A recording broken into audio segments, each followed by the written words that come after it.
vaccines in the millions starting next week. So they're getting it ramped up. It's a little slow, but hopefully we can get going. So everybody, make sure you have your MyChart account with UTMB ready to go, or the health district as well. So those are all good sources for you. Right now the city's open. From time to time we have to shut things down. We've had several close calls at City Hall where we've had, and the reason we shut down is two reasons. One, we're trying to make sure we don't lose the ability to provide service, which has been a concern at some point, especially in areas like sanitation. And we actually had one of our sanitation employees pass away last week as a result of COVID. But we're trying to make sure we don't miss a beat on that. That's been harder than you would think. The other thing is something unique to the city is we require you to do certain things. So we require you to pay your water bill. We require you to get permits when you build something. So if I'm gonna require you to come to City Hall to do something, I'm gonna make sure it's as safe as it can be for you. So if we've got infections or potential exposures in a certain department, we're gonna shut those down to the public and try to do as much as we can online. We've got pretty proficient with it. Most people tell us the building department is better than it's ever been doing it online. They don't have to see us, so that's a good thing. We're well into our new budget year. We're doing pretty well. Last year, at the onset of COVID, we didn't know what to expect. We took some pretty draconian cuts in the city. We asked all departments to reduce in anticipation of loss of sales tax. And our sales tax was down a little bit as we closed out last year, but we had predicted sales tax being down a couple $1 million. We were down less than $800,000. So Galveston did much better than the rest of the state in sales tax. We should all give thanks to having those beaches out there because that saved our bacon this year. Actually, as the second round of PPP loans go out, a lot of businesses in Galveston are even having a hard time qualifying given that they don't have a loss quarter to quarter. I'm sure some obviously will that have been shut down and impacted, but for the most part, our businesses stayed strong and we're looking really good on that front. So from a budgetary standpoint, we're doing pretty well. We also stand to get reimbursed for a lot of the expenses. Last year when the first stimulus checks went out, I think there were a bunch of people that had never seen $1,200 before and didn't know what to do with it when they got it, so they came to Galveston just acting a fool. And we had a terrible summer dealing with that. The good news is that we were able to use some of our CARES Act money to stand up enforcement to make sure that we were at least trying to keep things safe for the people that live here. So let's hope these second and third rounds of stimuluses don't produce that. But we do hope it produces some folks still wanting to come to Galveston and enjoy the beach and some things like that this spring, so we'll see. But anyhow, we're tracking really well on the budget, so no real concerns there. As a matter of fact, I think we will probably hit our 120-day mark, which is something most cities don't do. That's having 120 days operating expenses in the bank over and above operating costs. And what that should do is take us to the highest bond rating that we can get at the city of Galveston.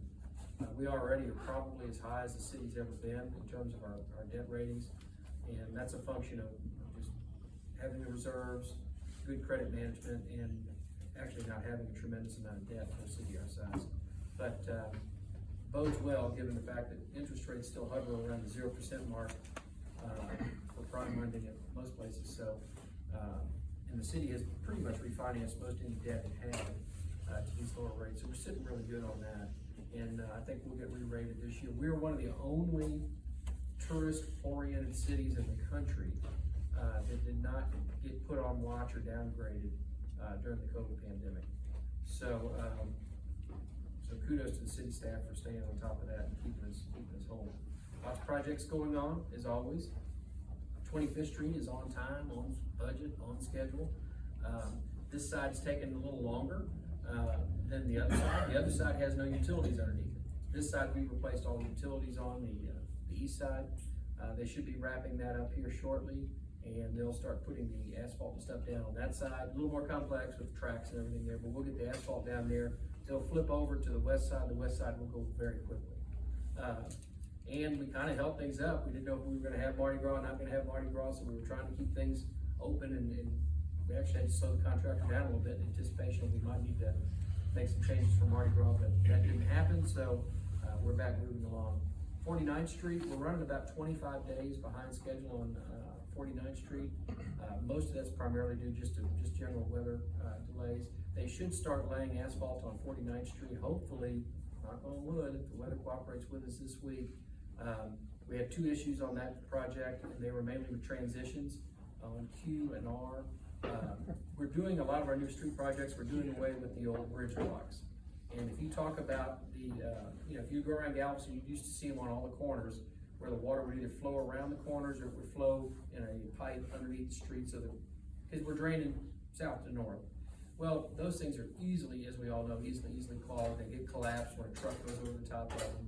So as we do streets, we're eliminating the bridge blocks and putting in valleys. And there were a couple of those valleys that I went out and surveyed it the other day with our engineer. I wasn't real happy with it. We expect to have some of those in some of these intersections, but we don't necessarily want to create Dukes of Hazzard jumps either. So we're going to smooth those out. Now that change was made. Actually, it was, I think it's going to be to a credit to the city, so that was good news on that. 23rd Street is in design right now from Seawall to Broadway.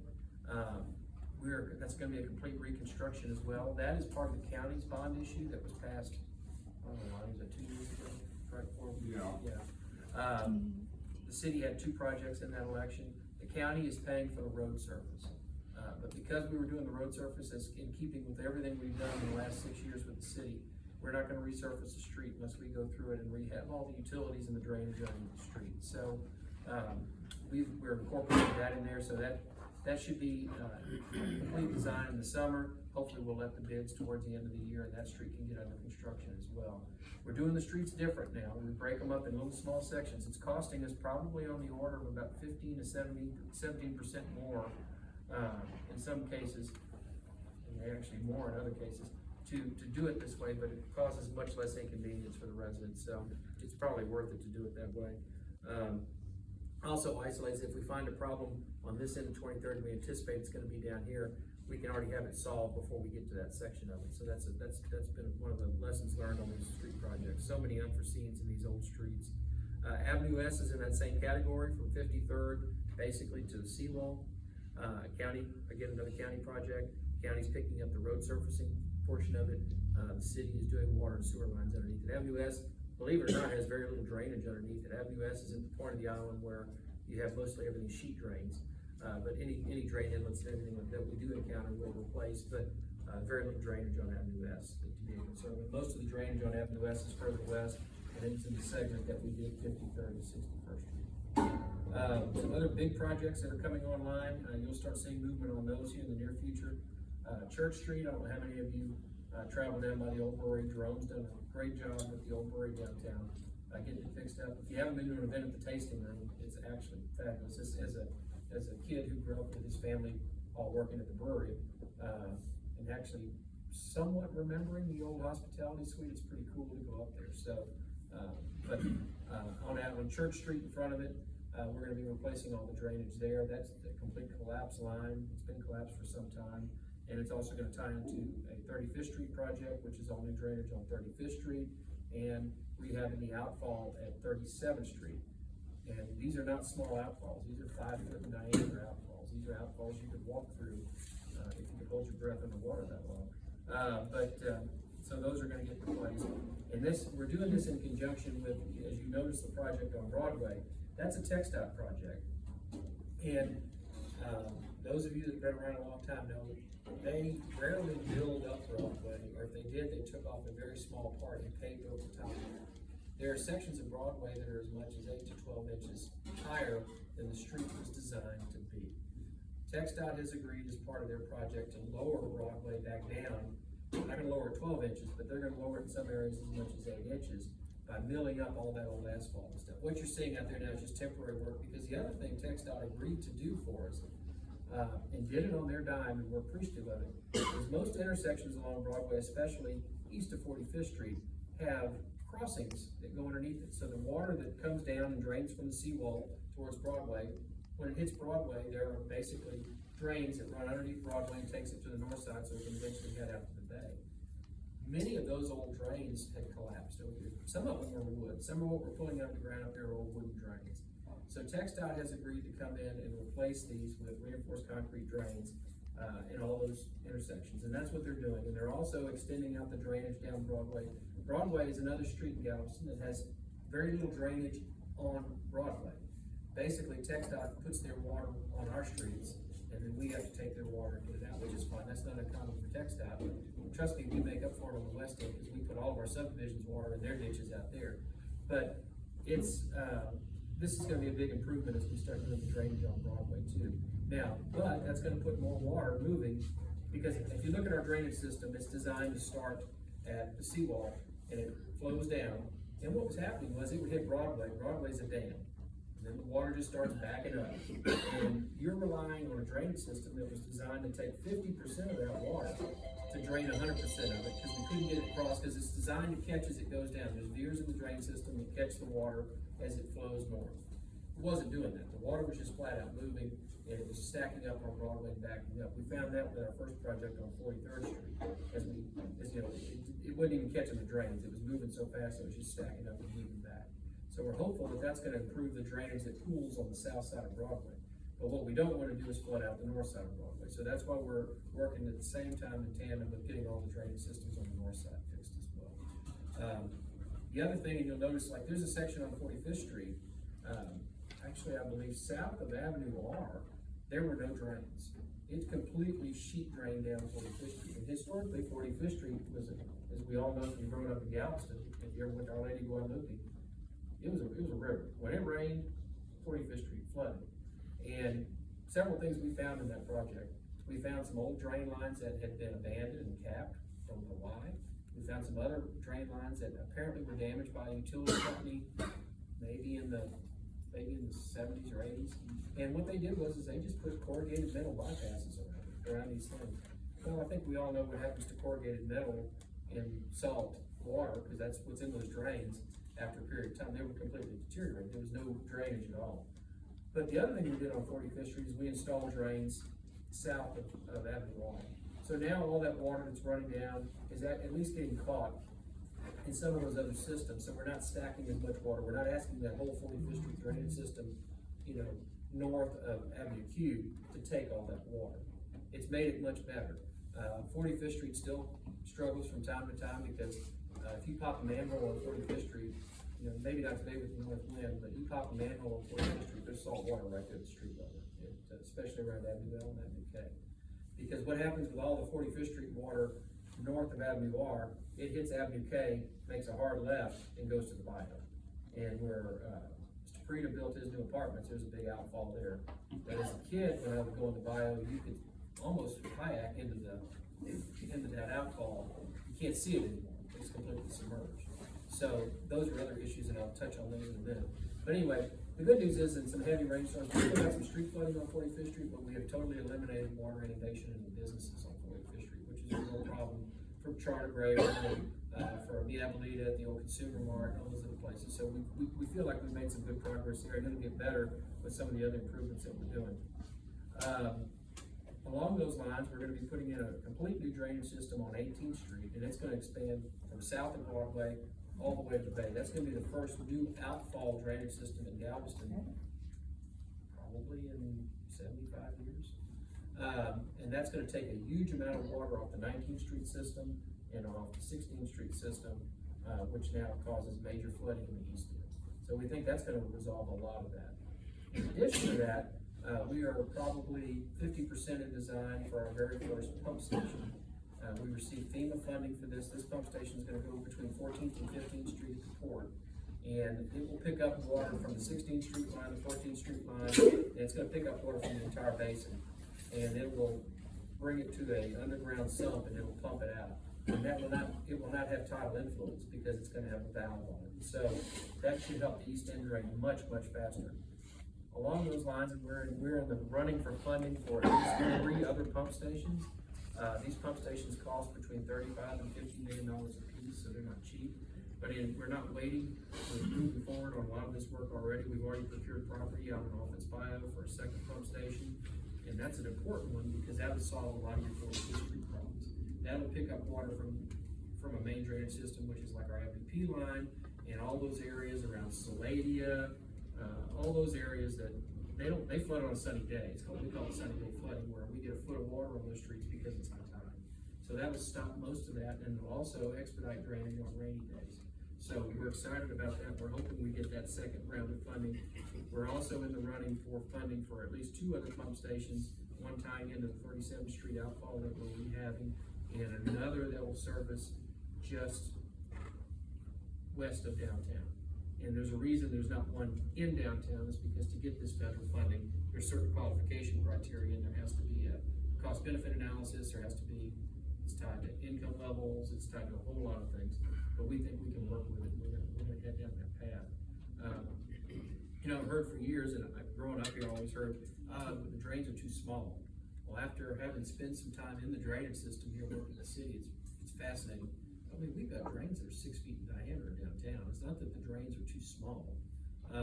It's that they're full of water. They're full of salt water. You know, I'm not exaggerating. You can pretty much drop a chicken neck in any manhole downtown and you're gonna catch crabs. So, I mean, that's just how it is. So, there's so much water in those things, we can't even really get cameras in them most days. But we're working it real hard, and you'll notice if we know we're gonna get a big rainstorm, we work the outfalls heavy, trying to pump out any debris or anything. It doesn't take much with the water levels in them as it is to back them up. So we've kind of stopped a lot of that flooding, the Market Street project.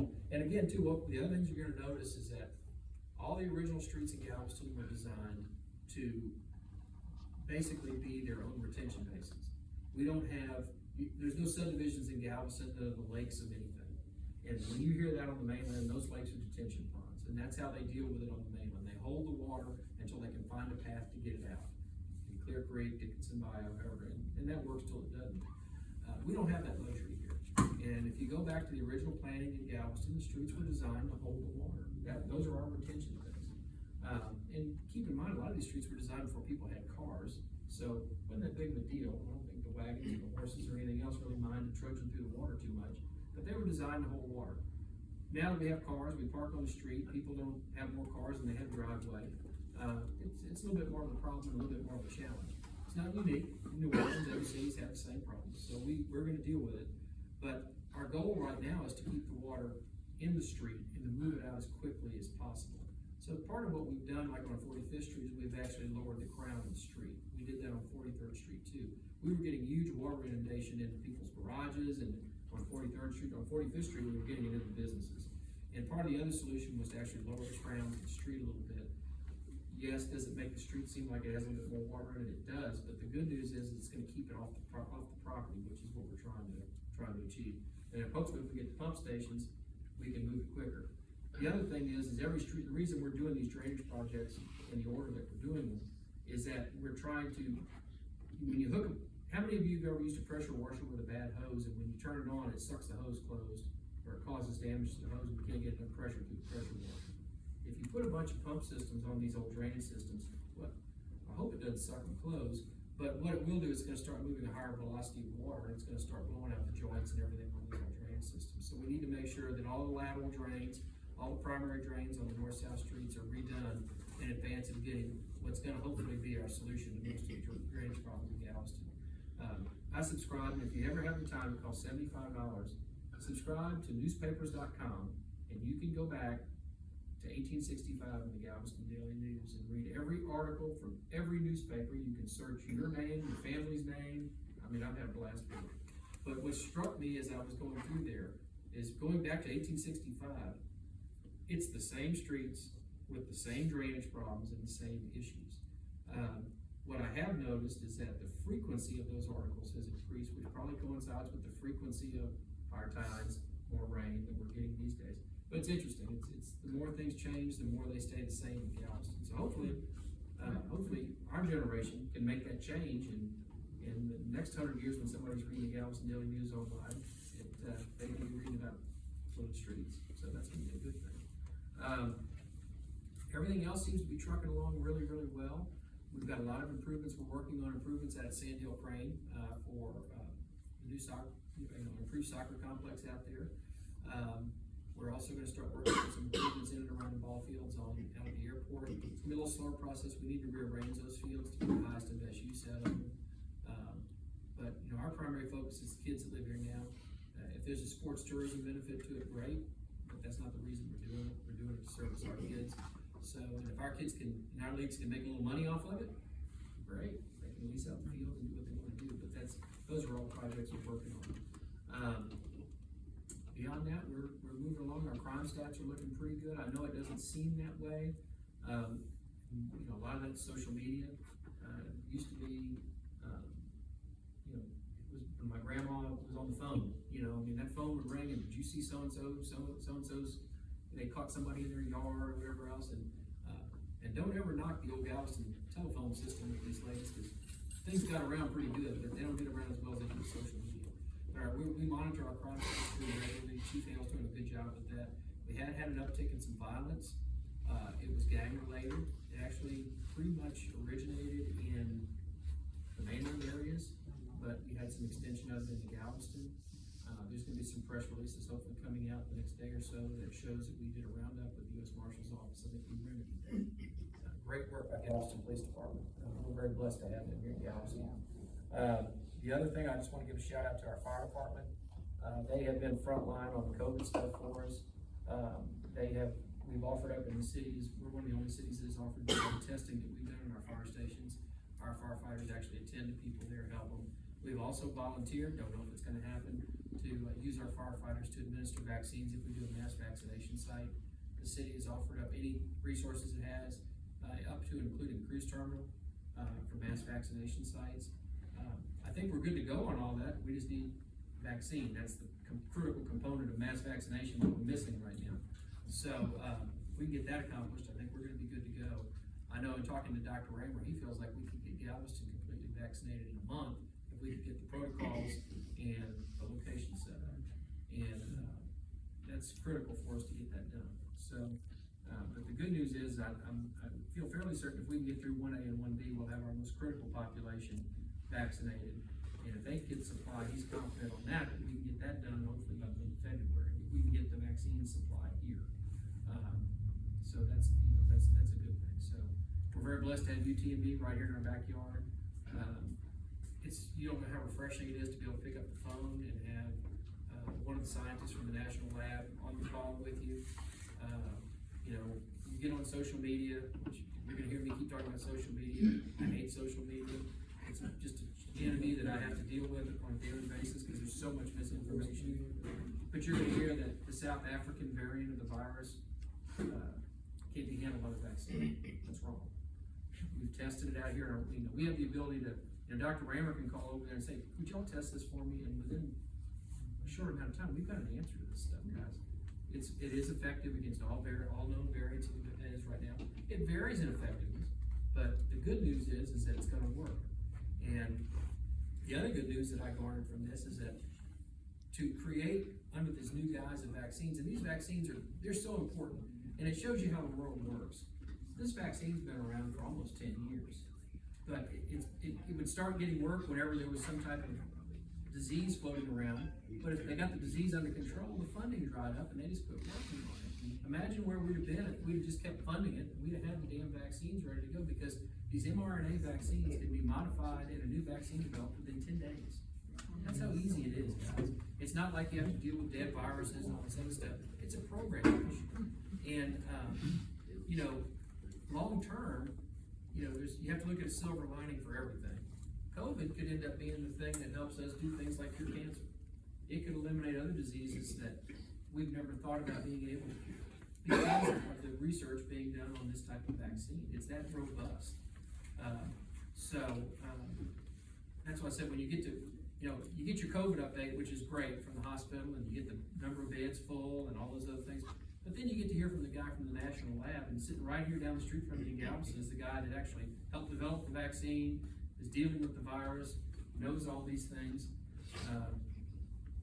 It's amazing to me. So we're very blessed to have that. So, it's kind of like the beaches. I know we all hate the tourists and the traffic, but it saved our bacon during COVID as far as sales tax. And I know sometimes UTMB gets on our nerves with the parking and the traffic, but well, I tell you what, There's not another city of 50,000 that's sitting in the position that we are. We're probably one of the only cities of our population that's had as much vaccination as we've already had. That's a credit to UTMB, and the fact that Galvestonians are the most ingenious people in the world who figured out the MyChart system earlier than anybody else, that they could get around all the stuff and get their vaccines early. So that's pretty cool how that works. So, does anybody have any questions? Well, you just said, with the 2020 census, Rod, it's going to be tight. It's going to be really close as to whether we make 50,000. And that's a critical number for us, right, for our funding with Island Transit. Island Transit right now takes about $1 million of your tax money every year to operate. And, there's two sides to it. The old Galveston side of me says, hell, it'd be cheaper if everybody rides a damn bus and car. But then again, too, when you start looking at it and you realize how much of the industries in Galveston, especially the hospitality industries, rely on Island Transit to move their people around. What we know when we were during COVID, when we were having to run double buses, and you saw two buses shadowing each other, and that was for us to be able to keep 6 feet apart. And we've eliminated a lot of routes and everything else. COVID's made everybody do crazy things, but it made you realize what businesses suffered without it. So, but that's our critical one. And if that happens, Greg, I don't know what happens with Island Transit. I really don't. There's going to be some hard decisions to be made. The trolleys, the rubber wheel trolleys and the rail trolleys are not funded in that way. They're funded through hotel tax dollars. So the good news about those things is that as much as sometimes, some people think they're the coolest thing ever, some people, it's the bane of their existence. I'm somewhere in the middle of that. But the good news is that the tourists are paying for them. So as long as the tourists are paying for them, I'm willing to kind of give them a pass. So, yes, sir? Super short. Is that a retention pond on harbor side? It's to the, looks like there's a new parking lot they're making past, No, those are actual natural wetlands. Okay. They didn't used to be wet, but they are as sea rise comes in, and that is actually not a parking lot. It could be a staging area for the windmill parts. That Metro stevedores have leased that from the railroads. And if you look at old Google Earth pictures, you can see the old roundhouse and everything. They took all that out when they were clearing it. So, but yeah, that has got to be a major cargo for the port. Again, double-edged sword. Great for the port. Good labor jobs. Keeps them busy. Pain in the butt if you got to drive Harborside Drive and those wind blades are moving. And even a bigger pain in the butt if you have to maintain the intersection at Titeman and 45 because they tear it up. And TxDOT is having fits with that. But you take the good with the bad. I was like, great, I know it's always flooding there. If that could be a retention pond, great. Well, we do, and actually, everything east of 59th to about 51st goes into that pond. Yeah. And we're getting ready to upsize that, and part of the Broadway project, if you're familiar with, I'm gonna show my age, where Globe used to be, where the housing authority is, in between it and the Moody Compress, there's an old street right away. Well, we've dug that out, it's a ditch now.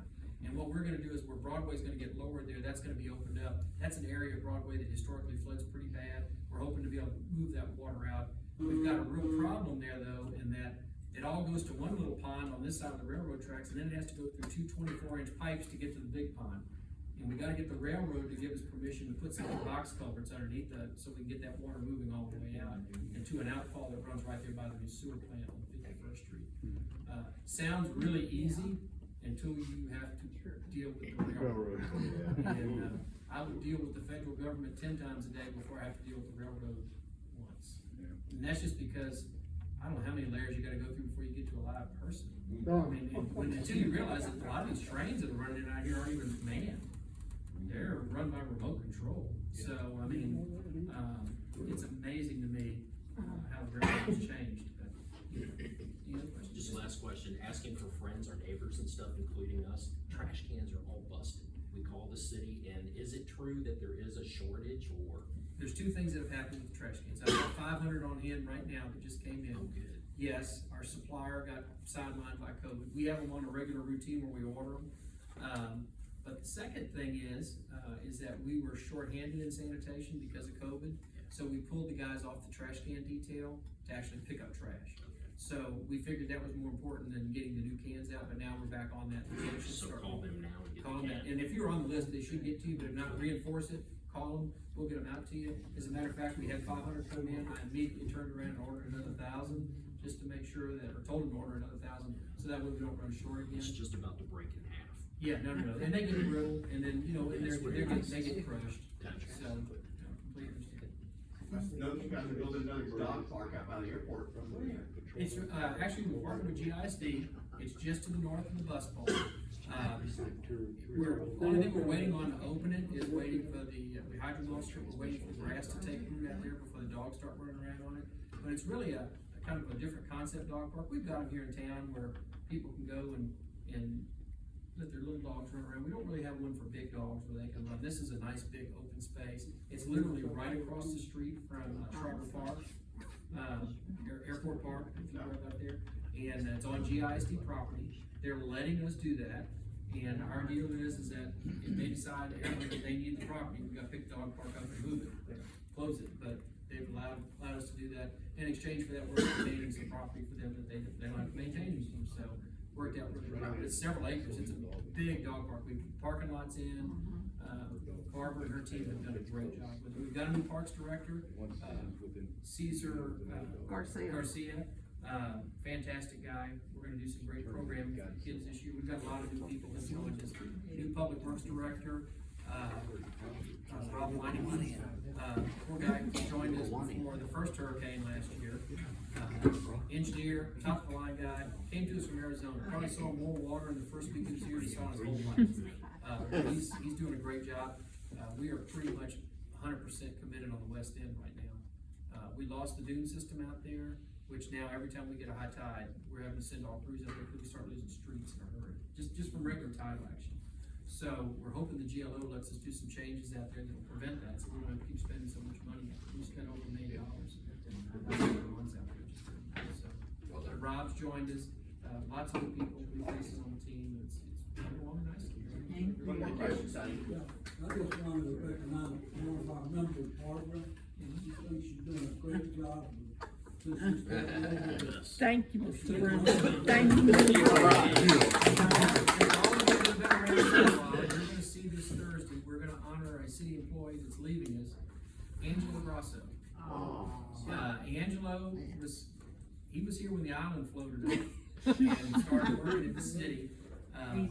So for all of those years that everybody blamed Angelo for the drainage and the backups and everything else, he's finally gonna retire. But one of our longest tenured city employees, and we love Angelo because the way our kind of crappy pension system works, he's been paying our pension for a lot of retirees for a lot of years because he's not gonna get another dime out of the pension. He maxed out a long time ago, but he's been paying into it. So he's gonna leave us. So if you see Angelo around town, wish him well. He's finally gonna get to enjoy some of his family time because the guy works even to this day, he's working 14 hours a day. So. All right, thank you guys.